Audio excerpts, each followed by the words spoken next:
Mi lavadora Isio Mave hace un sonido raro al estar centrifugando.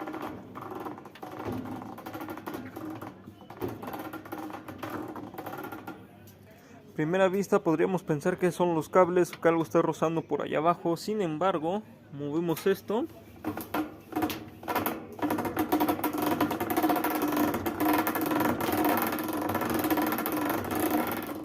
Y vemos que el detalle está en las varillas. Así que vamos a checar esto.